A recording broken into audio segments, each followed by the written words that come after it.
Hello, and welcome back to the Tylermore East, where now we get to see that scrapyard I was planning on doing earlier.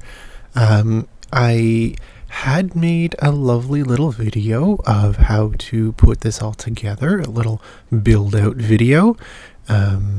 Then after I got to this point, I realized I hadn't hit the record button. So it's just sort of here now in magical appearance.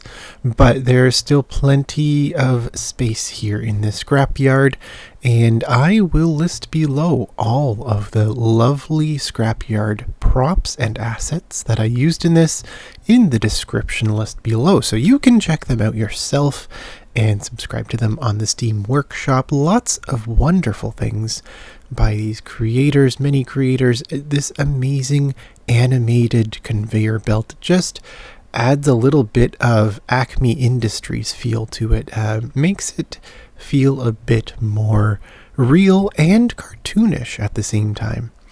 But today I'm going to be taking you throughout a gas station build in the countryside, where we're going to make the countryside a little bit more realistic today, here in the Tylermore East. Thank you so much for joining me.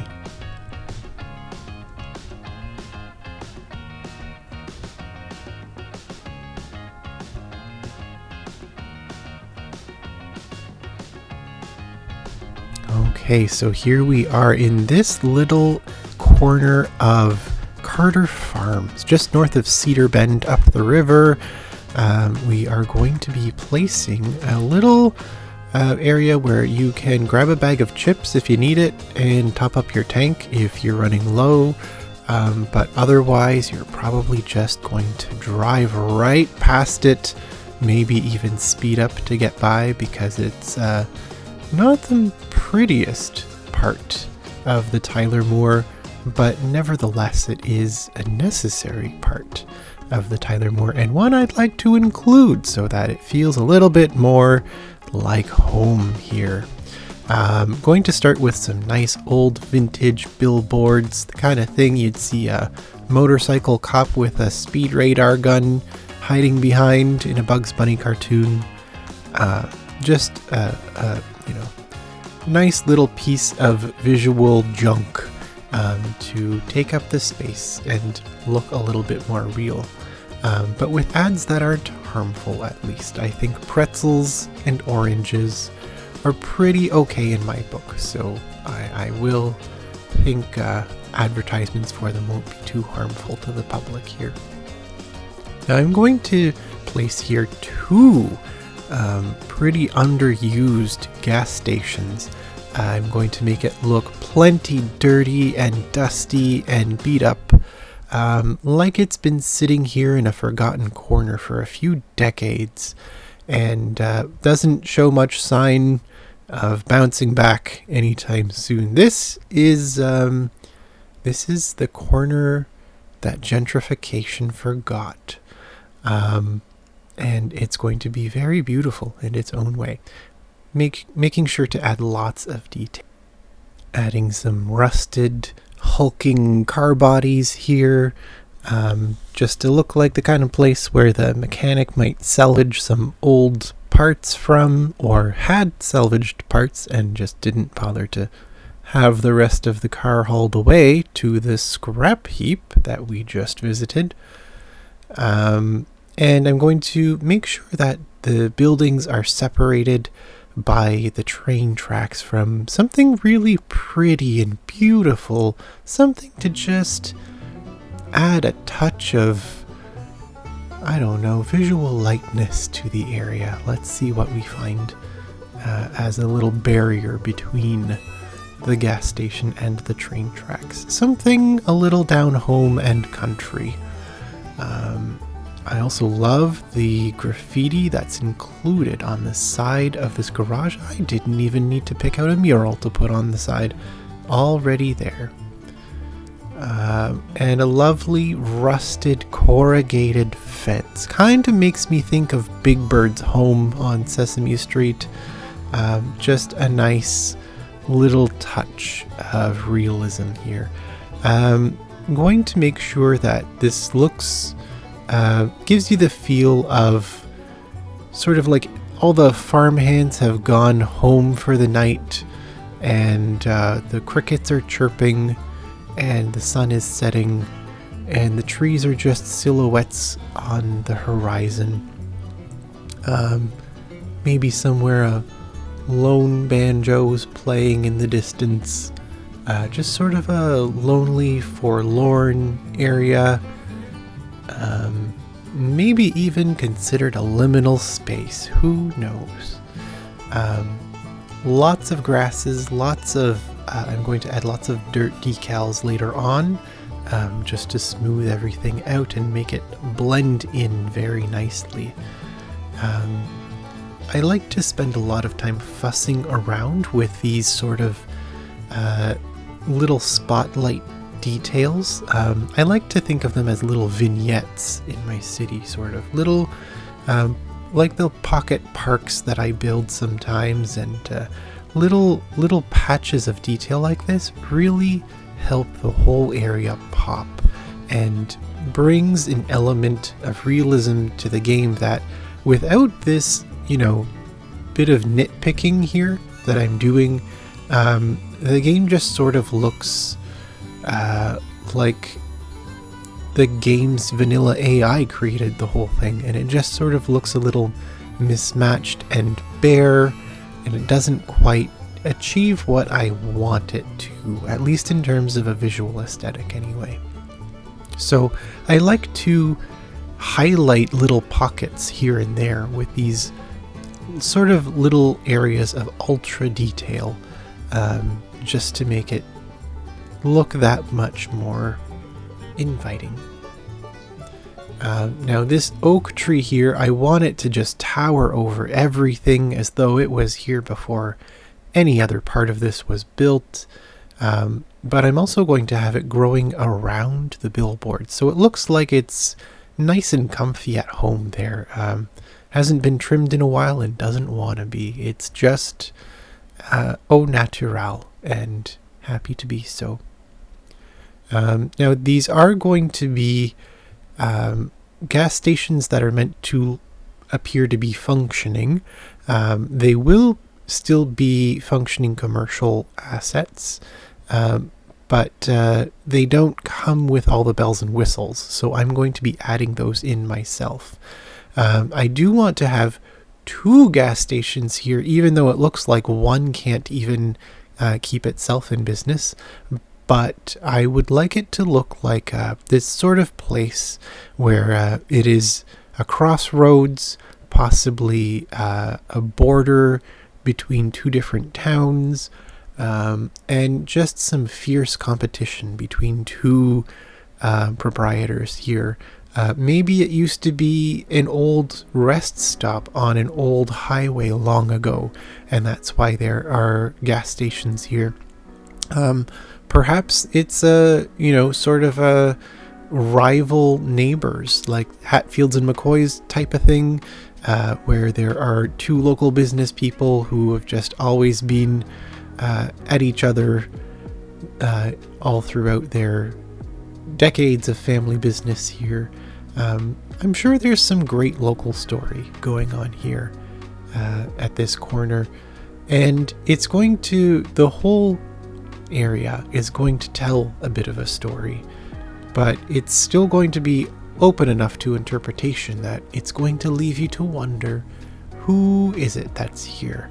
Who comes to work here every day? Who drives past this every day and wishes that it was a Dairy Queen instead? Who drives past here and wonders what kind of environmental wreck the ground is in, from all of the chemicals over the years leaching into the ground, and likely some old, outdated gas cisterns underneath these stations here. I'm going to make the second one have a bit of a theme of sort of a late 50s, early 60s feel. Some old gas lanterns here on either side of the gas pumps, kind of throwing back to an old shopping plaza. When I was a kid, we used to do our grocery shopping there. It was built in the 60s and had one of the first neon signs in Canada. Of course, by the time I was there as a kid, it was not a new fancy thing anymore. There had been plenty of neon signs around by the time I was a kid, but a very cool place in my mind as a kid. That was really sort of not quite forgotten, but downtrodden and tired and old, but it had a beautiful dignity about it with its age. It had aged gracefully. Sure, there were cobwebs all over the place and, leaks here and there, but I just thought it was fascinating to see something from a bygone era that was still kicking around. And these lamps and this gas station here are kind of emulating that feeling of the frozen in time but not quite forgotten business. Whereas the first gas station I built was more intended to be sort of a 1970s or 80s cinder block kind of generic, never really stole the spotlight type of business that has just been kicking around and barely hanging in there all its livelong life.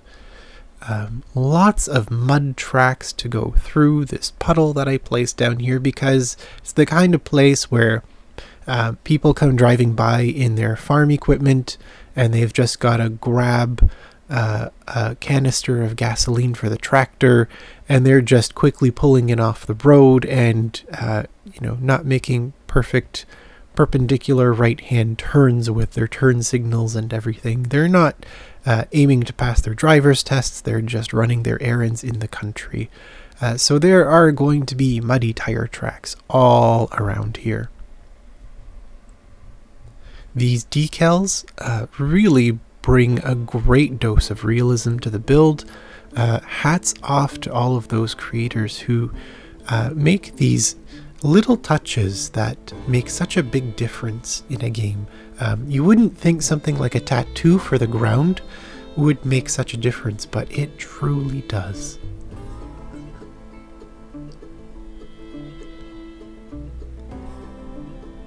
Going to decorate out a bit more here with some more trees and landscaping. I'm going to make sure to add some parking too, so that these functioning businesses will have a place for their customers to go, because there is no parking out here on these country roads, and it is a long walk from either Cedar Bend or Carter Farms all the way out here. I'm even including a touch of weeds along the edge of the fence because, look at this fence. Nobody's taking their weed whacker or their whippersnipper through here to spruce and tidy this up, that's for sure. This is just almost forgotten territory. It's sort of a Bermuda Triangle in the Tyler Moor. Just a quiet area where hardly anybody ever goes, but it still is important and still has some sort of community here. Even if it might not be the most glamorous community, it is still a community nonetheless. And pretty soon we're going to be going for a lovely little tour of this area that we've just built out. You might think that a gas station on the corner of a street sounds pretty simple. Just plunk down an asset and walk away from it. But you can make it so much more in this game.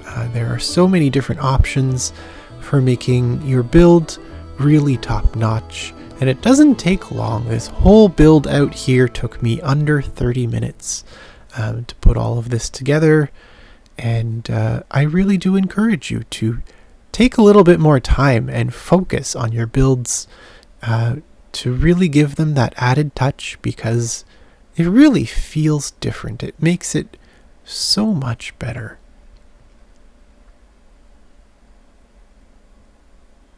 All right, I'm going to leave you here with a brief city tour, and I will catch you back here on the flip side.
Alright, that just about wraps it up here for this episode. Thank you so much for joining me. Really is a pleasure bringing these videos to you.